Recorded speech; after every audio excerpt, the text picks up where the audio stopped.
আমরা দেখলাম এক সপ্তাহের মধ্যেই তিনি ডক্টর মোহাম্মদ ইউনূসের বিরুদ্ধে, অর্থাৎ বাংলাদেশ সরকারের বিরুদ্ধে তিনি 2টি উকিল নোটিশ পাঠিয়েছেন।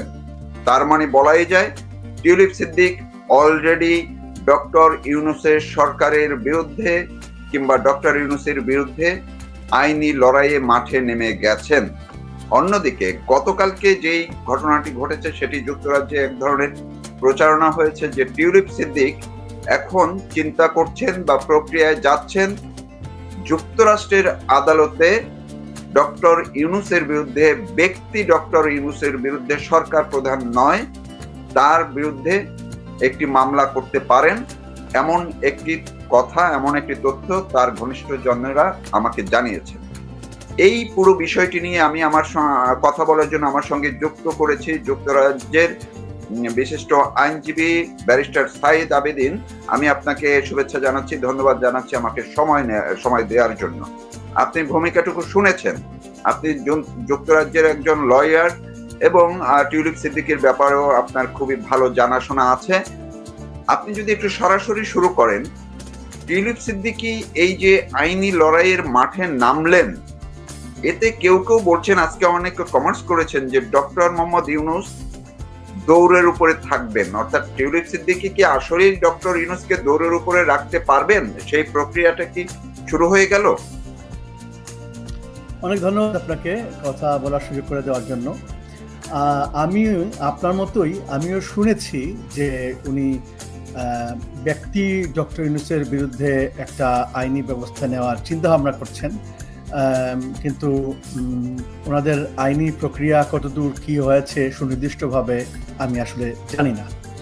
কিন্তু যদি ব্যক্তি ডক্টর ইউনূসের বিরুদ্ধে উনি ব্যবস্থা নিতে চান, ওনার উনি যে ক্ষতিগ্রস্ত হয়েছেন এই বিষয়ে, তাহলে এই আইনের ব্যাপারটা নিয়ে আমি আপনার সাথে আলোচনা করতে পারি।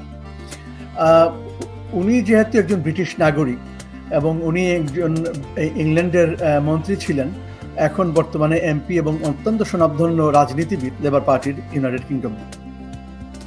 তো ব্যক্তি ডক্টর মোহাম্মদ ইউনূস নানা সময়ে টিউলিপ সিদ্দিকি ওনাকে নিয়ে নানা রকম মন্তব্য করেছেন, যে সমস্ত মন্তব্য বিভিন্ন প্রিন্ট মিডিয়ায়, অনলাইন মিডিয়ায় এসেছে, এবং সবচেয়ে বড় কথা এটা সমস্ত পৃথিবীব্যাপী ছড়িয়ে পড়েছে। বিশেষ করে ইংল্যান্ডের মানুষজন এটা জানতে পেরেছে, আমরা জানতে পেরেছি, আমি লন্ডন থেকে জানতে পেরেছি, অনেকেই জানতে পেরেছে, অনেকেই আমার সাথে কথা বলেছে। এই যে আমরা লন্ডনে বসে ইউনাইটেড কিংডমে ওনার সম্পর্কে অনেক খারাপ কথাবার্তা শুনলাম ডক্টর মোহাম্মদ ইউনূসের মুখ থেকে, বা ওনার কথা কোট করা হয়েছে বিভিন্ন অনলাইন মিডিয়াতে, বিভিন্ন জায়গায়, বিভিন্ন গণমাধ্যমে, তাতে কিন্তু টিউলিপ সিদ্দিকির নিশ্চিতভাবেই অনেক সুনাম ব্যাহত হয়েছে, অনেক সুনামের ক্ষতি হয়েছে, উনি অনেক ক্ষতিগ্রস্ত হয়েছেন। অনেকেই হয়তো জানেই না যে ওনার সম্পর্কে, ওনার বিরুদ্ধে কোনো কোর্টের কোনো রায় নেই, অনেকে তো জানেই না যে কোনো কিছু ইনভেস্টিগেশন করে ওনাকে কোনো শাস্তিও কেউ প্রদান করেনি, কিন্তু ওরা জানতে পেরেছে উনি এইটা করেছেন, ওইটা করেছেন, এই খারাপ কাজ করেছেন, সেই খারাপ কাজ করেছেন। এই যে মানুষজন এগুলো জানলো, এটা কিন্তু ওনার সুনামের অনেক ক্ষতি করে। এটা তো আমরা বুঝতে পারি, একেবারে কমন সেন্স, যে এই যে ওনার সুনামের ক্ষতি ইউনাইটেড কিংডমে করলো মানুষজনের মধ্যে জানার কারণে, এইটি হচ্ছে রিকোয়ারমেন্ট। যে একজন যদি ক্ষতিগ্রস্ত হয়, ওনার সুনামের যদি ক্ষতি হয় এই ইংল্যান্ডের মাটিতে কোনো ব্রিটিশ সিটিজেনের, তাহলেই কিন্তু ডিফেমেশন হয়ে যায়, অর্থাৎ উনি ক্ষতিগ্রস্ত হয়ে যান।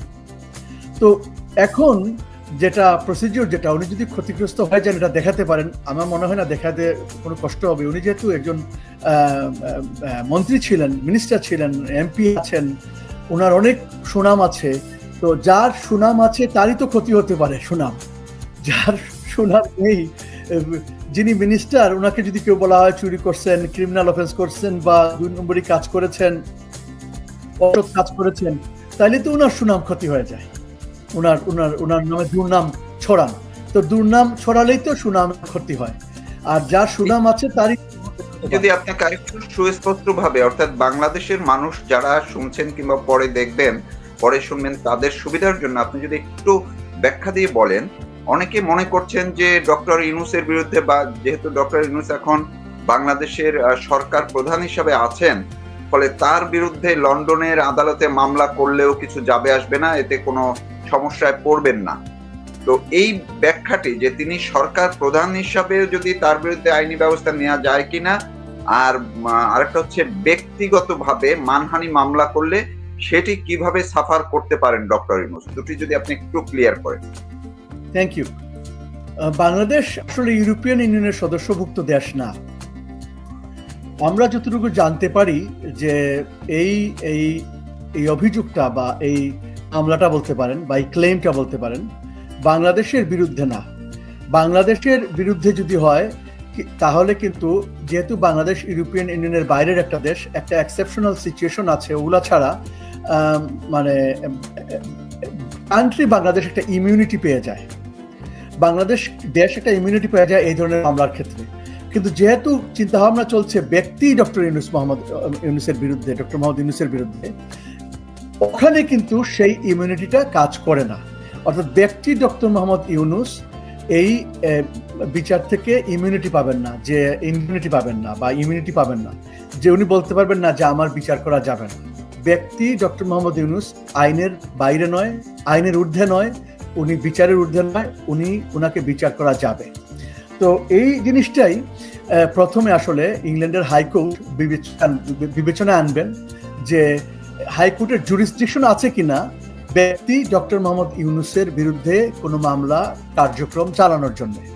তো শুরুতে যদি হাইকোর্ট এই বিবেচনায় আনেন, যেটা আনবেনই, না আনার কোনো কারণ নেই, কারণ ওই এক্সেপশনটা ব্যক্তি ডক্টর মোহাম্মদ ইউনূসের ক্ষেত্রে প্রযোজ্য না, সেহেতু ব্যক্তি ডক্টর মোহাম্মদ ইউনূসের বিরুদ্ধে একটা ডিফেমেশনের মামলা লন্ডনের সিটিজেন করতেই পারেন এবং এই প্রসিডিংস হাইকোর্টে চলতেই পারে। কিন্তু যে জিনিসটা হতে হবে এখানে, যদিও হাইকোর্ট আপনার ধরে নেবেন যে মামলাটা ব্যক্তি ডক্টর মোহাম্মদ ইউনূসের বিরুদ্ধে চলতে পারে, তারপরে হাইকোর্ট দেখবে এখানে আসলে একটা সিরিয়াস একটা ইস্যু আছে কিনা, আসলেই টিউলিপ সিদ্দিকীর সুনামহানি ঘটেছে কিনা বা সুনামহানি ঘটার মতো কোনো ঘটনা ঘটেছে কিনা।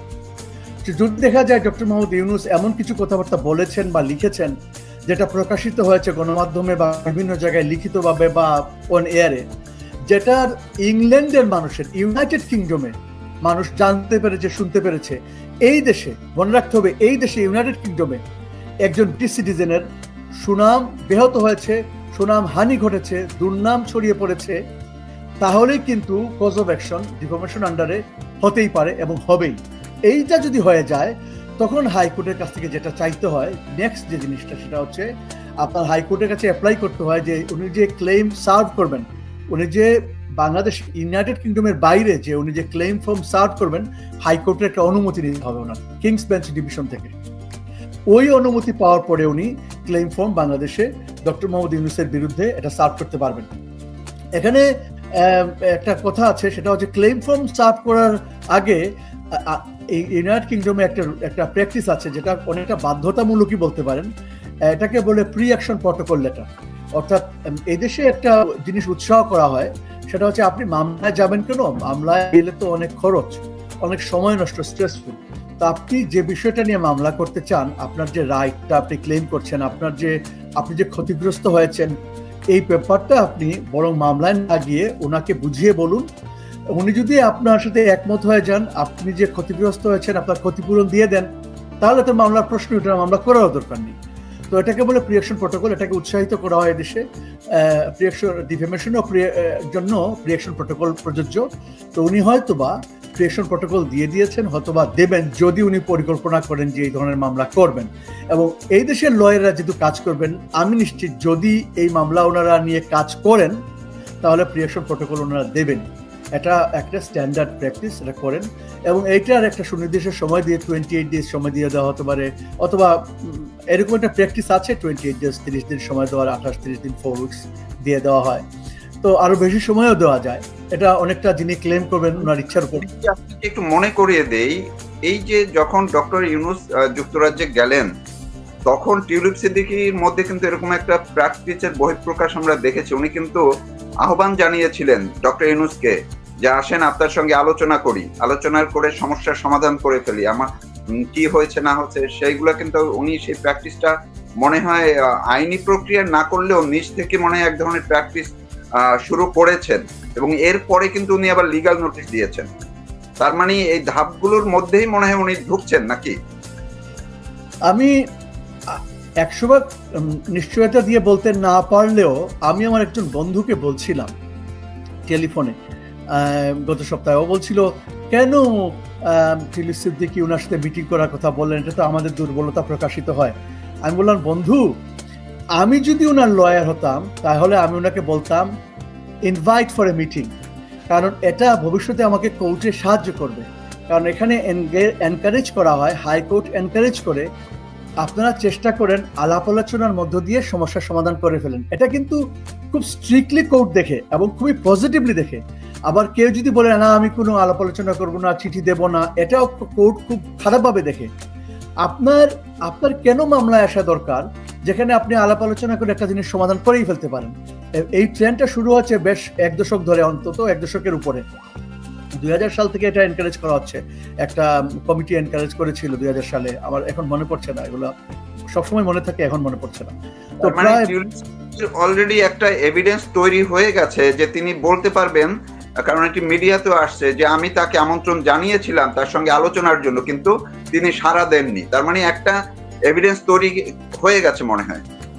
এটা কোর্ট খুবই ফেভারেবলি দেখবে নিশ্চিতভাবে। আমার কেন জানি মনে হয় উনার লয়াররাই এই অ্যাডভাইসটা করেছিল, আমি জানি না কিন্তু এটা আমি আমার একান্ত ব্যক্তিগত অ্যাজ এ লয়ার আমার ইনস্টিংক্ট বলেছে এটা লিগ্যাল মুভ ছিল, এটা লেস পলিটিক্যাল মোর লিগ্যাল মুভ ছিল এটা। তো এবং this was a very right decision, এটা খুব ভালো একটা সিদ্ধান্ত ছিল। তো এই যে প্রি অ্যাকশন প্রটোকলের স্টেজগুলো উনি ফলো করছেন, চেষ্টা করছেন কোর্টে না গিয়ে, তারপরে কোনো উপায় না থাকলে তো ওনার হাইকোর্টে ক্লেম করতেই হবে, তারপরে হাইকোর্টের অনুমতি নিয়ে ক্লেম বাংলাদেশের ডক্টর মোহাম্মদ ইউনূসের কাছে সার্ভ করতে হবে, উনি একটা নির্দিষ্ট সময়ের মধ্যে রেসপন্স করতে হবে। এবং যদি কোর্টে প্রমাণিত হয় যে ওনার সুনাম আসলেই ক্ষতি হয়েছে, ওনার দুর্নাম ছড়িয়ে পড়েছে ডক্টর মোহাম্মদ ইউনূসের কথাবার্তা, লেখালেখি, হোয়াটএভার কারণে, বিশেষ করে এই ক্ষতিটা ওনার ইংল্যান্ডে হয়েছে, এইটা কিন্তু হাইকোর্ট দেখবে যে ইংল্যান্ডে হয়েছে কিনা ক্ষতিটা। এবং যদি তাই হয়ে থাকে তাহলে প্রথমে তো বললাম ইংল্যান্ডের হাইকোর্টের জুরিসডিকশন আছেই, কিন্তু ইংল্যান্ডের ল অ্যাপ্লাই হবে এখানে। আর ইংল্যান্ডের ল অ্যাপ্লাই হলে যেটা উনি পাওয়ার, যেভাবে ক্ষতিগ্রস্ত হয়েছেন ওটা তো কোর্টে তুলে ধরবেন। এবং আমার বিশ্বাস এখানকার কোর্টে বাংলাদেশে যেমন উনি প্রধান বিচারপতিকে ডেকে ওনার অফিসে নিয়ে গিয়েছিলেন, উনি এখানে প্রধান বিচারপতিকে ডেকে অফিসে নিতেও পারবেন না। আর এখানে উনি বাংলাদেশে যেভাবে বিচারের নামে অবিচার অন্যায় করে যাচ্ছেন, এর মামলা খালাস দিয়ে দিলাম, টেরোরিস্টদের জেল থেকে ছেড়ে দিলাম, হলি আর্টিজানের 23 জন না 21 জন মারা গিয়েছে আপনার ওই আমাদের মাননীয় প্রধানমন্ত্রীকে হত্যার চেষ্টায়, তারেক জিয়াকে মুক্তি দিয়ে দিলেন, এগুলো এখানে হবে না, আপনাকে নিশ্চিত করে বলতে পারি। সুবিচার হবে। এত বড় একজন নোবেল লরিয়েট, এইটা যুক্তরাজ্যের আদালত এটা একটু মার্সি করবে না, ওনাকে দয়া দাক্ষিণ্য দেখাবে না নোবেল বিজয়ী হিসেবে? এখানে এই দেশে আইনের শাসন চলে তৌফিক ভাই, কেউ আইনের ঊর্ধ্বে না। প্রধানমন্ত্রীও তটস্থ থাকেন, মিনিস্টাররাও তটস্থ থাকেন। আমার এখন মনে আছে, ওনার নাম ভুলে গেছি, লিবারেল ডেমোক্রেটিক পার্টির, উনি একটা ছোট্টখাটো মিথ্যা কথা বলেছিলেন ড্রাইভিং অফিস নিয়ে, গাড়ি চালানো নিয়ে। উনি একটা ভালো মন্ত্রণালয়ে ছিলেন লিবারেল ডেমোক্রেটিক পার্টি থেকে, ডেভিড ক্যামেরনের সরকারে মোস্ট লাইকলি ওখানে জয়েন করেছিল লিবারেল ডেমোক্রেট। ওনার ওই পদত্যাগ করতে হয়েছে, বাধ্য হয়েছিলেন, ওনার শাস্তি হয়ে গিয়েছিল। এখানে কোনো মার্সি নেই। আপনার ওই টনি ব্লেয়ারের ওয়াইফ এক সময় ওই আপনার ওই টিকিট তাড়াহুড়া করতে কোর্টে যাওয়ার সময় ছোটখাটো একটা ব্যাপার, টিকিট নিয়ে টিউবের একটা ঝামেলা হয়েছিল, ওখানে ওনার শাস্তি হয়ে গিয়েছিল। ওখানে কে প্রধানমন্ত্রী আর কে মিনিস্টার আর কে আপনার ওই চিফ অ্যাডভাইজার, এগুলা কেউ হাইকোর্টের জাজ দেখেন না। হাইকোর্টের জাজের ভয়ে সবাই তটস্থ থাকে, প্রাইম মিনিস্টার থেকে শুরু করে এভরিবডি। জি, আমি শেষ পর্যায়ে চলে আসছি। আপনাকে যদি শেষ একটু প্রশ্নটা করতে চাই যে যদি টিউলিপ সিদ্দিকী হাইকোর্টে যান এবং তিনি যদি ফেভার পান আইনি প্রক্রিয়ার মধ্য থেকে, সেই ক্ষেত্রে ডক্টর ইউনূসের কি ধরনের শাস্তি বা ক্ষতিপূরণের মধ্যে তাকে পড়তে হতে পারে? Thank you. প্রথম কথা হচ্ছে টিউলিপ সিদ্দিকী কোনো ফেভার পাবেন না, আর ডক্টর মোহাম্মদ ইউনূসের বিরুদ্ধে কোনো অবিচার করা হবে না। ডক্টর মোহাম্মদ ইউনূস একেবারে স্বাধীনভাবে, বাংলাদেশে যেমন কোর্টে আসলে মারা হয়, লয়ার আসলে পিটিয়ে বিদায় করে দেওয়া হয়, জেলে নিয়ে হত্যা করা হয়। বাংলাদেশে উনার অধীনে যা হচ্ছে এগুলো এখানে হবে না।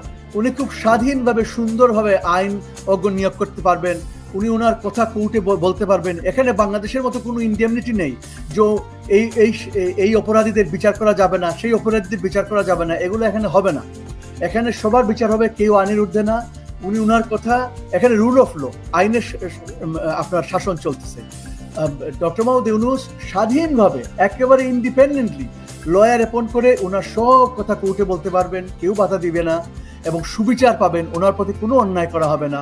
তদ্রুপভাবে টিউলিপ সিদ্দিকীও কোর্টে কথা বলতে পারবেন, ওনার কথা শুনবে, ওনার কথা উত্তর দিবে না এরকম না, যেমন দুদক ওনার উত্তর দিচ্ছে না, ওনার দেশে চিঠি পাঠায় না, এগুলো হবে না। এগুলো যদি ইংল্যান্ডে চিঠি পাঠায় না, যারা ক্লেইমেন্ট ডিফেন্ডেন্টের দেশে চিঠি পাঠায় না, ওই ক্লেইমেন্টের শাস্তি হয়ে যাবে, ওর ক্ষতির শিকার হবে। এদেশে এগুলো হয় না, এগুলো হবে না।